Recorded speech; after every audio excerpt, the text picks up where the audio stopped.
younger, I played drums for a grunge band when I started to learn music when I was around 12 as a drummer, and then it developed into like when I was like 14 and 15, we started a band with my cousin, and I played drums until I was about 19, and we played a bunch of shows through El Dorado and Wichita, and after that, I kind of quit.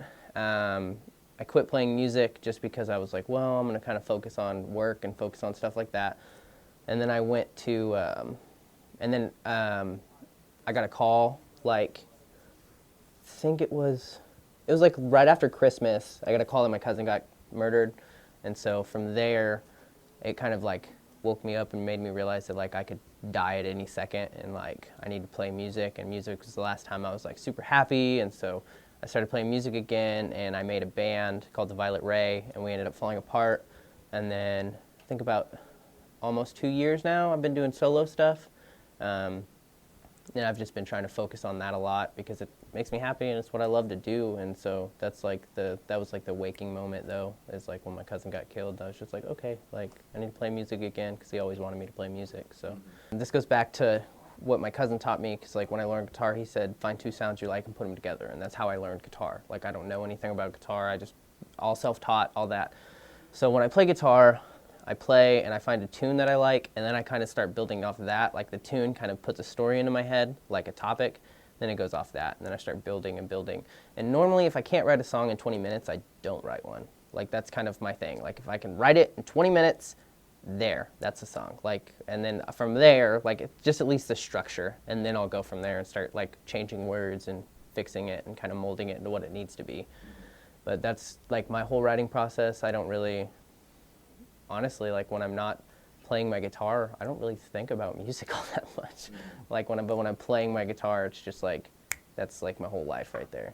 So that's kind of my whole writing process. So I do chords, and then I kind of like ramble, and then find like when I'm rambling about the kind of topic in my head, then I'll find words from that, and then I'm like, okay, cool. And I'll write it down on my phone, and then I'll just kind of keep building and doing that and doing that. So that's, I don't, if I just sit down and try to think of lyrics, I cannot figure it out. I cannot figure it out at all. If I go home and I'm like, cool, I'm going to write a song today, I can't ever write a song. It's just like, it just happens. Like, if I'm stuck on a song, if I've written a bunch of songs and I can't write anymore, that's when I record an album. After I record my album, then I kind of is like, okay, and then then I can start kind of writing again from there. After they're recorded, I leave them alone. I have so many songs that I've forgotten how to play that I don't even remember from like 2 years ago. Like, and I'll like look up Facebook, because like once I write a song, I record it and I post a video on Facebook. You know, it might be rough, but I post it and I'm like, hey guys, here's this, and then it lets people listen, and then cool, and then we'll go from there. And when it's recorded, you know, they'll be like, oh, I remember that song when it was crappy, like, you know.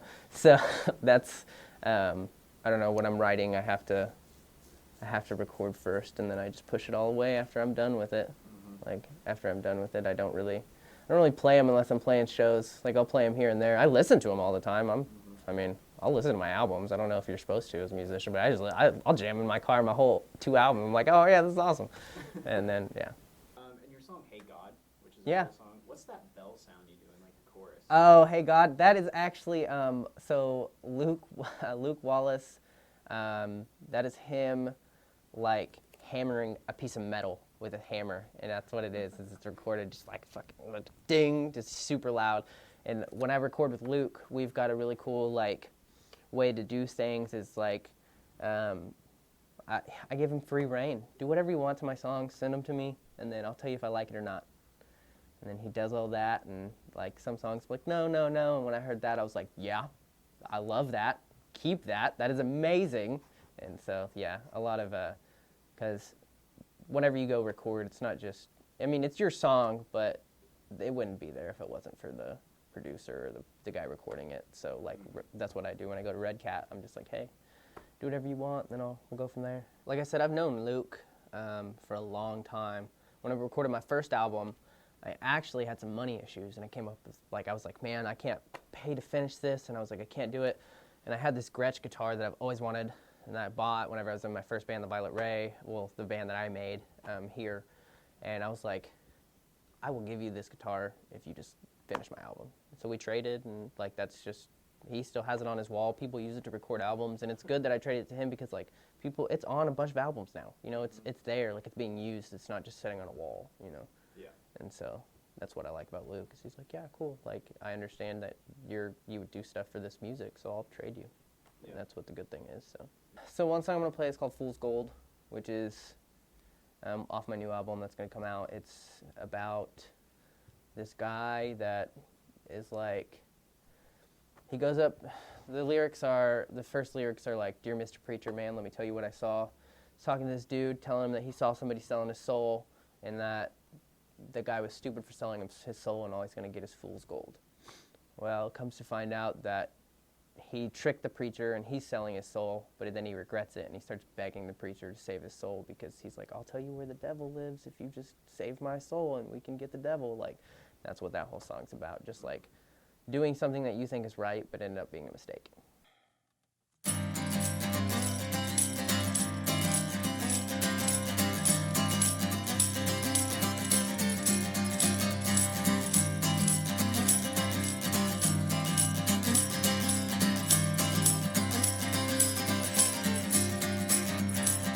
Dear Mr. Preacher Man, let me tell you what I saw. Saw a man at the crossroads, prepared to sell it all. Well, hear me out, let me speak, and I will tell you just what I'd seen. Well, he didn't care, he didn't think. Well, fool's gold is all he'll make.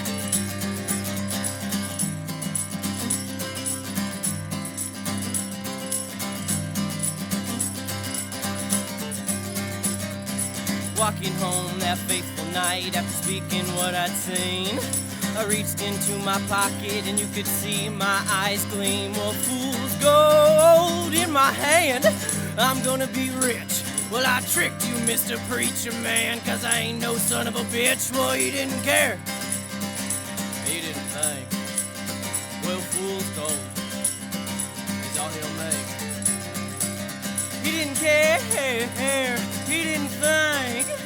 Well, fool's gold is all he'll make.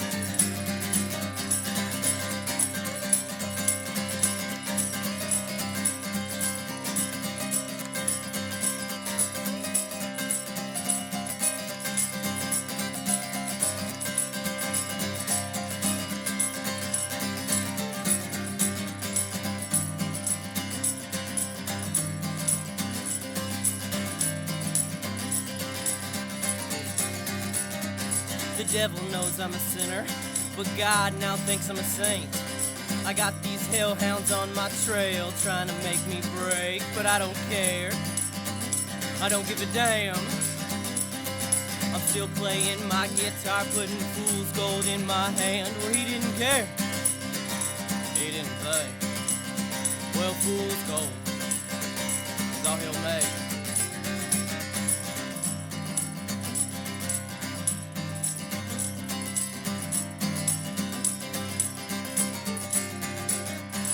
Thought to myself, I don't have much left except this bottle of whiskey and this fool's gold on my chest. So, Mr. Preacher Man, could you maybe save my soul? I know I tricked you, sir, but my body's turning cold. I know where the devil lives. He lives at the crossroads right across from the bridge. Well, he didn't care, he didn't think. Well, fool's gold is all he'll make. I didn't care, I didn't think. Well, fool's gold is all I'll make.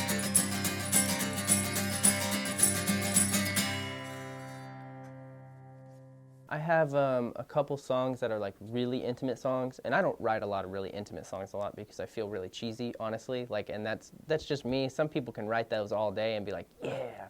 I can't.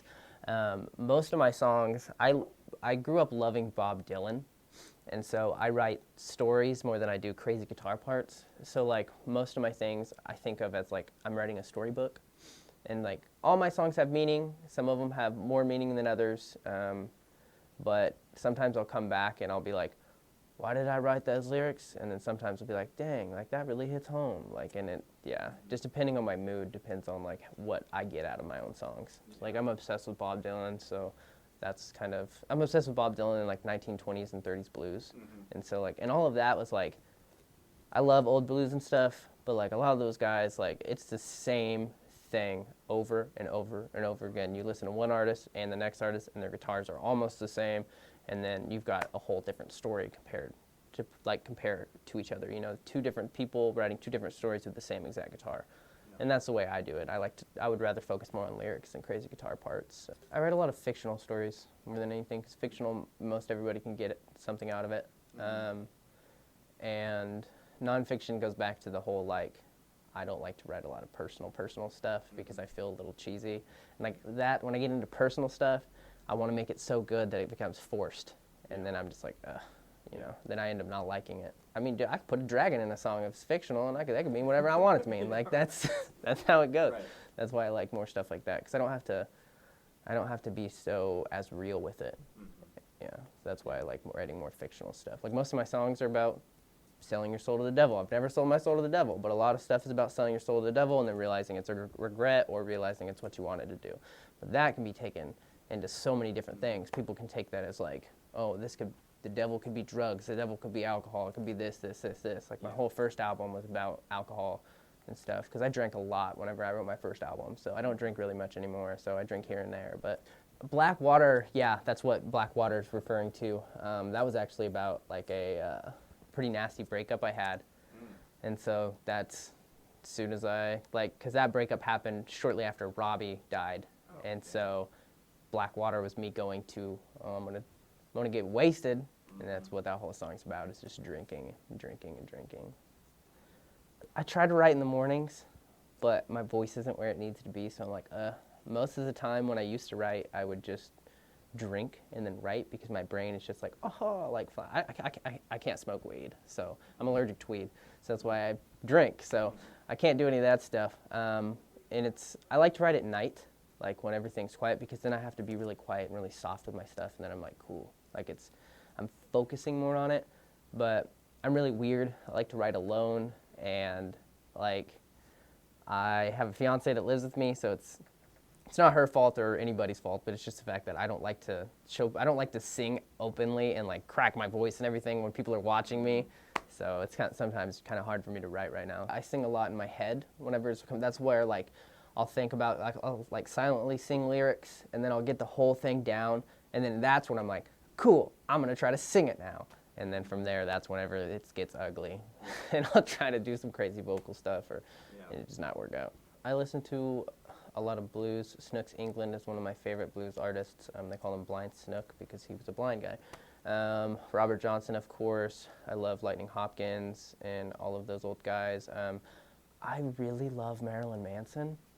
Like, I know that's way off topic of that, but I really love Marilyn Manson. I listen to a lot of Manson. And I love Deftones. Deftones is a story, they write a lot of stories, and that's what I like. I like to listen to a lot of that stuff. Yeah, like that's all it's random. I have Pandora, so I'll just turn it on the blues station, and I'll just let it set, and I'll listen to all these old songs and stuff. P.B. King will pop up, and I'll jam some of that. Yeah, Keb Mo, if anybody knows who Keb Mo is, he's an older blues guy, but I went and watched him at the Orpheum here, and that's the first blues show I've actually went to, and I was like, that's when I decided I wanted to play the Orpheum. I was like, this is like amazing. Like, if I played here, I would feel famous. Which Money, it's just a stupid blues song that I wrote with the slide guitar that's about your woman taking your money and being broke. Like, that's what that whole song's about. No meaning. I'm just like, I'm gonna write an old blues song because everybody wrote about their woman when they wrote blues and how they're broke, and so I'm gonna write one.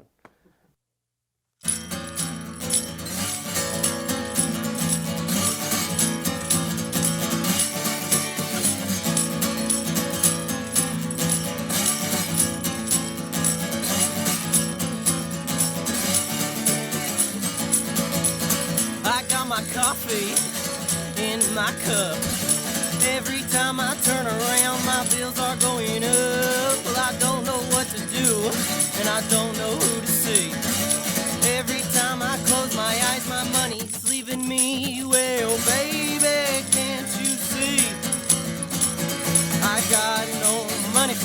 me.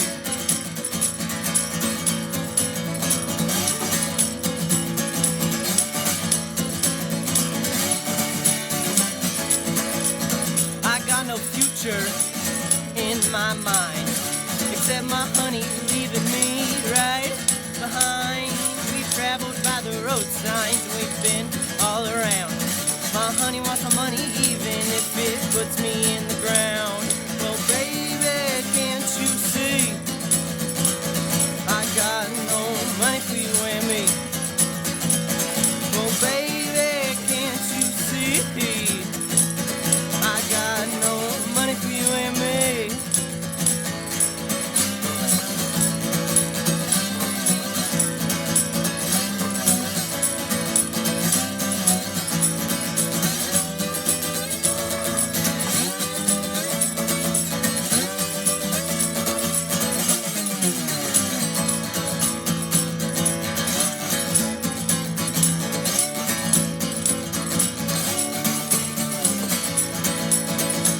All day to make her happy. Well, she don't have a job, but we still take care of her pappy. Well, I don't know how I did it, how I got in this mess. I had so much money before she told me she was the best. Well, baby, can't you see? I got no money for you and me. Well, baby, can't you see? I got no money for you, I got no money for me, I got no money for you and me. I drink black coffee. Hey, I drink black. Just it, just black coffee. I'll put a little bit of ice in it just so I can drink it now, like boom. But I hate cold coffee. I drink normal black coffee, but when I was in Washington, they don't sell normal black coffee up there. Every coffee shop I went to, they sold, is it Americana, where it's just espresso shots? Yeah. And I was like, I just want black coffee, but every single one I went to only sold Americana. That's all they did. Like even the hole in the wall, like coffee shops, the one on the side of the street, yeah, every one of them. No one would just give me black coffee. The trip was amazing. I will say Washington State is probably my most favorite place I've ever visited in my life. I got that tour because I hit up Road Rambler Productions. I was talking to him kind of like a way before I set up the tour about setting it up. And he's like, yeah, just hit me up whenever. I hit him up, and he booked me 4 shows, didn't even charge me. He's like, yeah, dude, here you go. Here's these shows. The rest is on you. Cool, thanks. So I did that, and we drove. Me and 3 other of my homies, we drove 36 hours. We almost died like 4 times the whole entire trip. We almost died in Wyoming because it was like a 2-lane highway on each side, you know, a huge median in between, but it was all snowed. And the only road, because this is in February, the only road that could be driven is the one we were on. But it was so covered in ice, and there were semis flipped over in the median, there were semis flipped over on the right side of the road, and like I would hit my brakes and my car would just slide and slide and slide, and it was so scary. And then from there, we hit a thing called Dead Man's Pass, and I think that's in Oregon. And we're going down, and like it's icy and it's snowy, and the thing says we suggest chains, or if you're over this amount of weight, you need chains on your. We didn't have chains. We just drove like 20 miles an hour down that whole thing, sliding and like hopefully not going to fall off the side of the cliff. And then on the way home, we decided to take a different route, and we went through Montana, which I've always wanted to move to Montana, but after seeing it, like, and driving literally 12 hours to get all the way through it, I was like, this place is beautiful, but I'm going crazy. We hit a blizzard, and there was 0 visibility, and we drove like 15 miles an hour for at least 3 hours, and the only way we knew we weren't going off the road is because we'd hear those little like thumps on the side or in the center, on the left or right, and we're like, okay, too far, and that was that. And it was crazy because you'd get out of the car, and like you'd see all Western movies where there's like snow like over these buildings, and like it looks all snowed in, and like we went to towns, and it was exactly like that, snow up to your knees, like it was crazy, and it was super fun. But I played, the first show I played up there, I played in, I think it was at Tim's Tavern in Seattle, which is kind of like in this like a random spot in Seattle, which the coolest part about that was, so I open, and then there's the second band, and then the third band, this guy named Greg Blake in the Real Country, He's from Overland Park, Kansas. We headed down at the same time, didn't know each other, and he ended up headlining that show. His rest of his band are from Canada, met him, and they reminded me of like some Oh Brother Warthou stuff. They would step back, play, and then they would step in and all sing together, and then step back, and like they had like 2 violin players, a stand-up bass player, a banjo player, a slide guitar. Like it's crazy, but it blew my mind that I ended up in Seattle at the same exact time as somebody from Kansas that's like also from Kansas, and we just ended up at the same bar, and he was headlining. Played a thing called Woolly Market, which was really cool. Birdsview Brewing is like amazing. That place it was like in the middle of the woods, and it was a bar, and it was the coolest thing ever. It looked like a big wood teepee. Like it was cool. And then the last show I played was at this like wine and coffee bar, and it was chill. You know, sit down, play. Like, it's just nice to have a complete random stranger come up to you and be like, dude, you're amazing. He bought all of my merch. He's like, you're going to make it. You're great. Like, I'm just super excited that I got to see you, blah, blah, blah. And every single person that we met on the whole entire trip was, like, hospitable. Like, you talk about Southern hospitality. No way. These people are blow it out of the water. Like, the last venue made us all lunch for the road. Every venue gave my 3 friends that came with me free drinks and free food at every venue. They're like, oh, you get all the free same stuff he gets, even if you're not in the band, blah, blah, blah, blah, blah. Like, and that's just how it was. It was super nice, and it was super amazing. And I want to go back whenever all this stuff ends. I want to go back to Washington and book another show. Exactly. It's my first tour I ever did. It was super cool, though, because we got to see stuff that nobody from Kansas is going to see because we went in February, like a crappy time of the year to go, snow. We got to see stuff that only people there see, you know, and it was really cool. I love Elbow Room, and I love Kirby's. Kirby's just because it's Kirby's. Like, it's just a big old party. Yeah. Elbow Room's amazing. Everybody at Elbow Room's great and fun to play. I played Barleycorns a couple times, and that Barleycorns, it's that stage, and it's people that come. The stage makes you feel like it could be your first show in the world, and you play Barleycorn stage, and you're like, oh, I feel famous. I feel cool. Like, that's I love Barleycorns. Most of the shows I play around town, though, are at, I love the Shamrock, too. I've been starting to play the Shamrock. The Shamrock's really fun. So a lot of my shows are like Shamrock and Elbow Room most of the time, and I just love those 2 bars. So, yeah. I try to play Kirby's like once a year or so. I love Kirby's. You have to play Kirby's. If you're from Wichita, it's the rite of passage. You have to play Kirby's. I'm going to play a song called Evergreens, which was it's my version of my cousin's song that we wrote in the Folded Plains. It's my cover version of it. So I did that, and that'll be on the new album, So Will Money. And it's like, it's way different than how he sang it, but like, I was there through his whole writing process. I was there when he wrote it. I wrote the drums for it. I helped him with lyrics, and I was like, I think I deserve to be able to do a cover and kind of put it out there. And because what I've always thought is, you never truly die until somebody stops saying your name. Once the people stop saying your name's going to go away, and nobody's going to remember you. So I've got to put it out there that this is for my cousin, and he's not dead if everybody's saying his name still. And that's what I believe, so.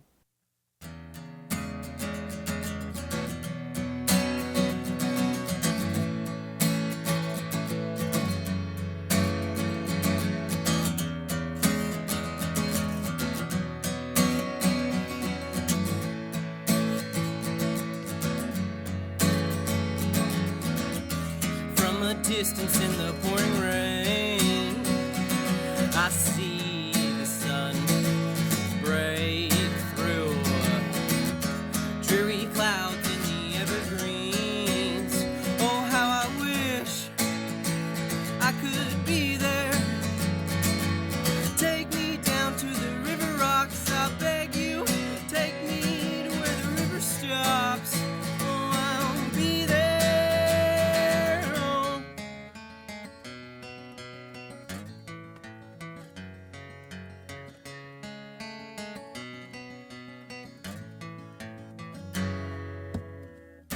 Another day, another page is turned. Where do I belong today? Well, I think I'll take a trip through tragedy. Just as the storm breaks free, will hang me up, I can talk to God, I'm your sinner. Throw me down into the whiskey jar. Oh, I'll be there.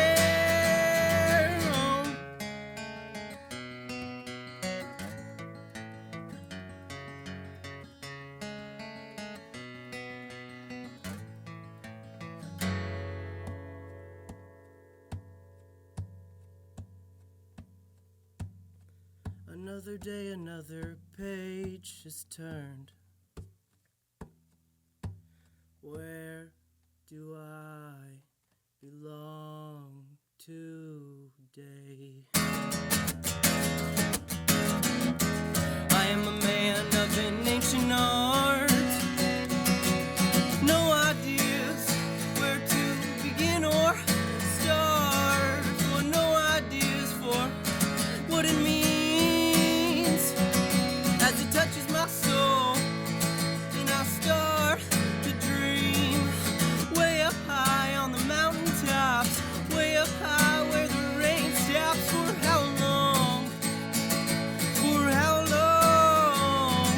For years and years is what it seems. At the edge of the pages, where I wanna be, where I wanna be.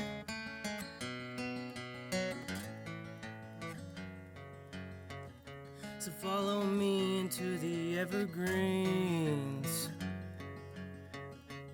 Follow me into the evergreens.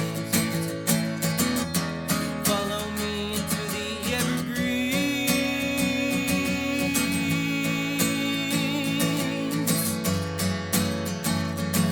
Oh, follow me into the evergreens.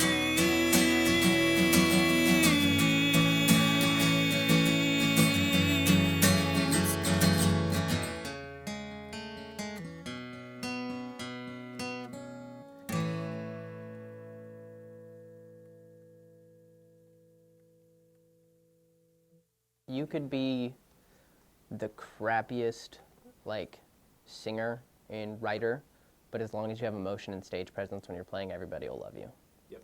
That's what it is. It's emotion. Yep. Like, they don't care about the lyric. I mean, you can listen to mumble rap or anything nowadays. Nobody cares about the lyrics most of the time. It's just they're listening to the emotion of everything. And they're like, okay, cool, cool, cool. And they go from there.